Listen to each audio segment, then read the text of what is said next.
Hey everyone, welcome to High Dragons and the day 2 of the Forge in the Barrens card review. Today we have a lot more cards than yesterday and also a couple leaks. I will, for the purpose of this video, I will ignore the leaks. I won't spoil them, I won't talk about them. Even myself have tried to avoid them on social media because nobody likes leaks. I mean, we can wait, right? So we kick off the video today with a warrior card,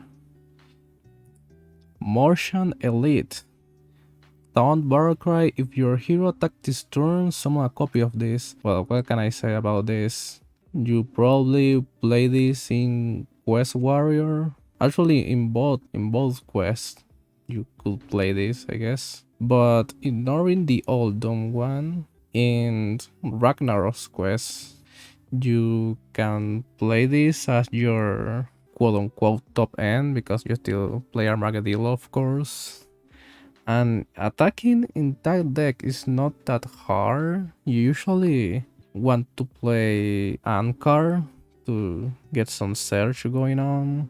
You want to play Sword Eater also because it's like the best taunt minion ever made for Warrior. And who knows, maybe, well, I don't think you can play any other weapons in that deck. But yeah, it's taunt that supports the quest idea and also supports the what the deck is trying to do, because Taunt Warrior, besides trying to complete the quest, is also a hand buff deck. The deck has a lot of ways to buff taunts in hand and buff taunts in the field, and this card of course love getting buff because it's almost a copyright. So any buff you do on this basically gets doubled. So yeah, I mean, it won't make the deck tier 2, tier 1, it will still be a fringe deck, but it's a neat card in that deck. I don't think you play this in Pirate Warrior, it's unlikely. I mean, you could, it's a 5 mana 8/8, but no, I don't think you play this in any other deck other than that. Then we have a Demon Hunter card, Sigil of Flame. At the start of your next turn, deal 3 damage to all minions. It's a fail spell. So basically this is like Doomsayer, but you can't interact with it. But also it's raw damage. Well, if Slow Demon Hunter ever stops being a meme, you play this in there. And even if it is a meme, this supports your whatever meme you're trying to complete to achieve by netting you some survivability against aggro. Because a delayed board clear can be better than an actual board clear if you don't immediately die, because it nets you a free turn where your opponent won't want to develop onto the board. It's an interesting card. It's the kind of card that it's not, broken because it has a way to play around it, but it's a smart design because it's made to have both players interact with the effect. I like it. It won't see much play, but I like the idea. Then we have Barack Obama. So memes aside, I hope this is not the draw that Hunter was promised, because this is not very good draw. I mean, targeted draw is very strong, but not at 5 mana and not on these targets, to be precise. I mean, there's a couple strong cards you could tutor with this in some very specific decks. Some people have already theorycraft that you can play this in Death Rattle Hunter, or rather Tongue Hunter. That's the actual goal of the deck. So you play this in Tongue and you can get Play Dead, you can get 9 life, and you can get Feign Death. Yeah, you can do some funny stuff with this. Malygos also plays this. You can get your ship damage spells for your Malygos turn. I mean, you shouldn't play Polkelt in Malygos, but if you ever play Polkelt in Malygos, this basically helps you find the card you buried at the bottom of your deck. It's a consideration, I guess. Other than that, this is probably not good in aggro because you are drawing spells, and drawing 3 burn spells in Hunter is not that strong. I don't think in Odd Hunter you play this and draw little. But well, who knows? It's interesting to say the least. It will be the cornerstone of some Hunter builds. It will help some archetypes, but it won't make them probably. Next we have Light Shower Elemental, of our people on Twitter are calling it the P Elemental. Can't say I'm hype myself to play some P Priest. This is not a wild card. You don't want to play this in Big Priest because if you're paying 6 mana for Shadow Essence and summoning a 6 mana minion, what are you doing? I know people used to play Convincing Infiltrator, but at least that upgraded the Infiltrator onto a 5/5. I was okay-ish against aggro-ish.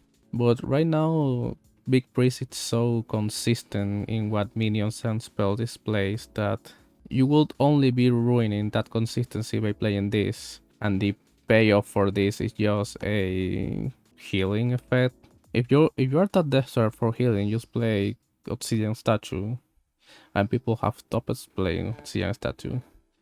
Sure, decks like Auto Hunter are going to be more popular in the meta after the patched, but I don't think that's enough reason to play this. Next we have a controversial card of sorts, Horde Operative Anti-Secret deck, and I mean it makes sense because we already saw that Secret Poly is getting support, so it makes sense for them to print Secret Hate, and actually this card is very smart in design. This is good tech card design because a good tech card is a card that doesn't automatically win you the match against the thing it's targeting, but also it's not too hindering when you are not playing it in that mashup, since Secret Mage is so popular in some pocket metas. I can see this being played probably. The other thing that's worth considering is the fact that it is Secret Hate on the 3 mana slot. So odd decks of course would probably love this because there's no Secret Hate for odd decks that are playable in the early game. Because Secret Eater is 4, Kesan Mystic is 4, but like Odd Hunter got 1 mana flare. That's better than this. And Odd Row, according to Martian, is favored against Secret Mage. Odd Warrior maybe plays this? I don't think so. So this is a card that won't right away find a place in the metagame, but if you are, I don't know, frustrated playing against Secret Mage and happen to be playing an odd deck, you probably can slot this and get away with it. Next we have, oh god, please stop printing cheap board clears for Priest. This is, well actually this is not that good. The rank 2 is 2 damage. The rank 3 is 3 damage, and this is on 10 mana. This happens on 5 mana. So it's no idea. Right off the bat is worse than Breath of the Infinite. You usually don't care about the fact that Breath of the Infinite also affects your board. So you probably don't care about the fact that this is one-sided. Yeah, I don't think it's play, but we are in a time where Priest just gets so many board clears every set that it's kind of obnoxious. Sure, this is probably meant for standard because Breath of the Infinite is rotating and they didn't want to make something as strong as Breath of the Infinite because that card was, let's admit it, Breath of the Infinite was kind of broken. So yeah, I can see why this card exists, but I don't see it being playable in WoW. Next we have the same but for Hunter, and in this case it's summon a beast with rush, upgrades to 4/4 and 10 to 6/6. I don't think it's strong enough to see play. Probably you can get away with it in Event Hunter, but I don't think so because you want the upgrade, the 4/4, to be playable on like turn 4, not turn 5, because turn 4 is your weakest turn with Event Hunter. And having to wait to turn 5 to get a 4/4, it's not ideal. Like you're still playing 2 mana for it, but it's turn 5, and turn 10 is just not going to happen.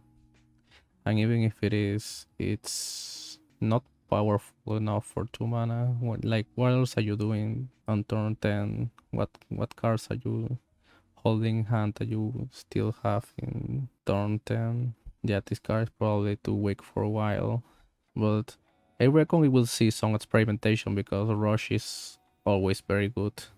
Next we have Yoink, and this card is a meme. Like, it's friendly, except the hero power goes 0, but you can only use it twice. I've seen people say you can play this with Grizzled Wizard and do the hero power sabotage thing, but it goes 0 and goes back. Sure, you can deny your opponent a hero power for 3 turns if you don't use it. And I mean, 3 turns is a lot, but I don't think the basic hero powers are strong enough for you to consider running this outside of the Grizzled Wizard combo, and even in the Grizzled Wizard combo. Priest is failing out of favor. I mean, Rasa Priest. And playing at this against Odd Paladin, well, it can slow them down, all things considered. But I don't think it matters enough that you will win because you play a 3 mana combo to get the Odd Paladin to not have a hero power for 3 turns. But who knows? Maybe... Nah, probably not. I mean, Odd Hunter...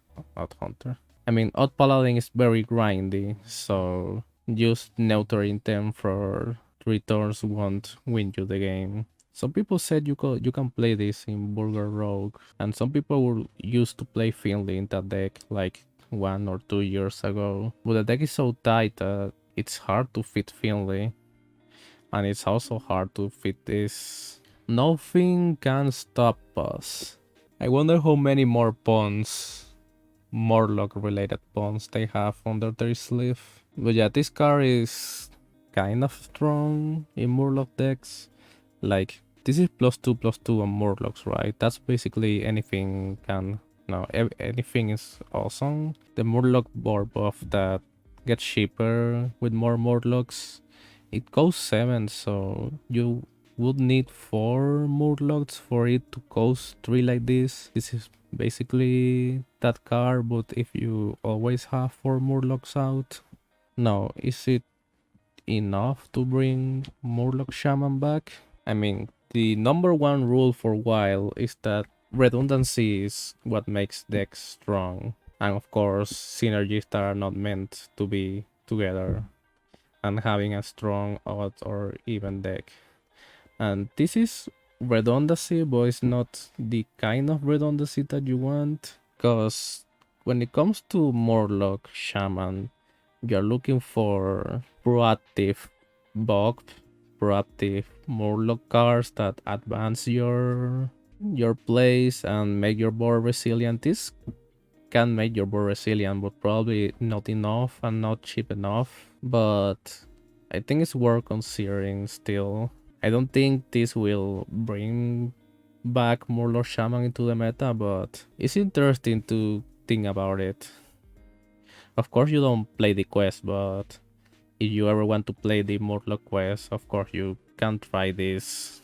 I don't know, Murloc decks are way out of shape because right now in WoW, control decks are way too strong and have way too many board clears.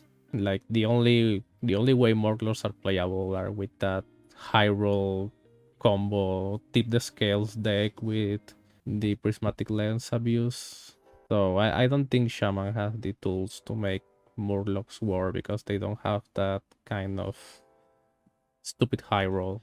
Oil Rig Ambusher. This is basically the reason why Eviscerate was rotated out of standard.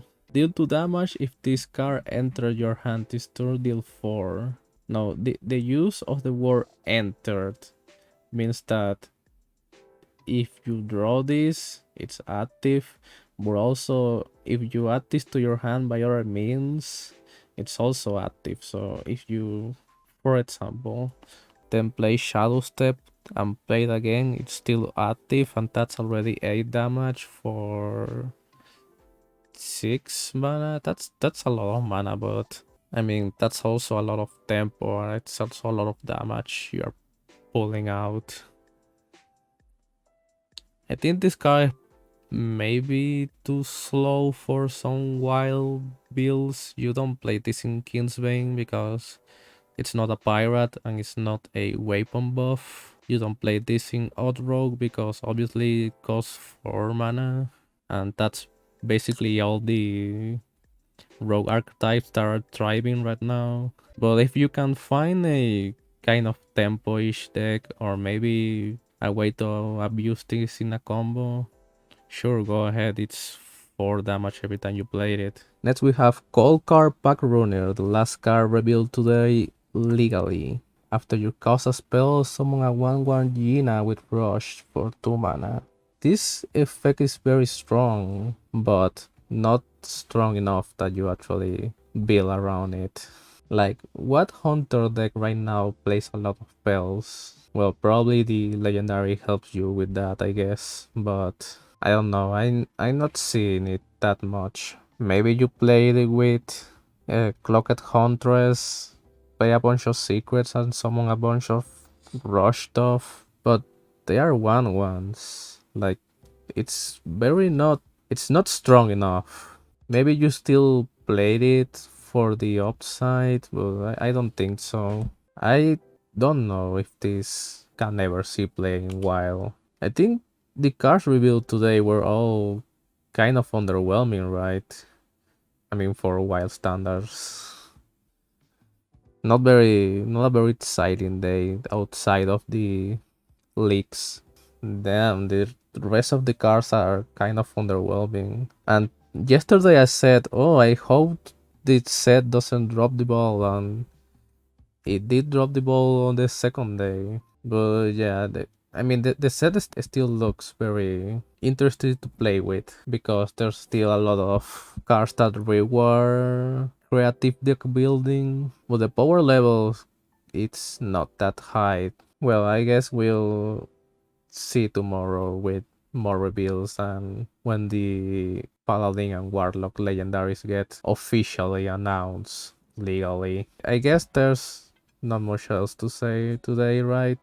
Yeah, well, see you tomorrow for hopefully a more impactful day. Bye.